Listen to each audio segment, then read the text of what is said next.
Guys ನಮ್ಮಮ್ಮ ಇವತ್ತು ನಾನು ನೆನೆಸ್ಬಿಟ್ಟವ್ರೆ ನೀರಲ್ಲಿ. ಗಿಲ್ಲಿಯವ್ರೊಂದು ಮಾತು ಹೇಳಿದ್ದಾರೆ, ಏನು ಗೊತ್ತಾ, ಮನಿಗೂ ಅಭಿಮಾನಿಗೂ ತುಂಬ ವ್ಯತ್ಯಾಸ ಐತೆ.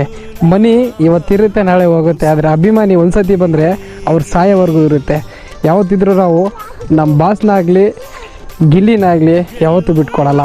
ಇಷ್ಟು ದಿನ ಹಾಕಿದ್ದು ಓಟ್ ಏನೋ ಗೊತ್ತಿಲ್ಲ, ಬಟ್ ಇವತ್ತು ಹಾಕೋದು ರಿಯಲ್ ಓಟು. ದಯವಿಟ್ಟು ಎಲ್ಲರೂ ಗಿಲ್ಲಿಗೆ ಓಟ್ ಮಾಡಿ ಗಿಲ್ಲಿನ ಗೆಲ್ಲಿಸಿ. ಗಾಯ್ಸ್ ಬನ್ನಿ ಗಿಲ್ಲಿಗೆ ಓಟ್ ಮಾಡೋಣ. 1 2 3 4 5 6 7 8 9 10 11 12 13 14 15 16 17 18 19 20 21 22 23 24 25 43 47 48 52 53 54 55 56 57 58 60 70 80 89 99. ನಮ್ಮ ಕನ್ನಡದ ಕಂದ, ಕನ್ನಡದ ಕೂಸು.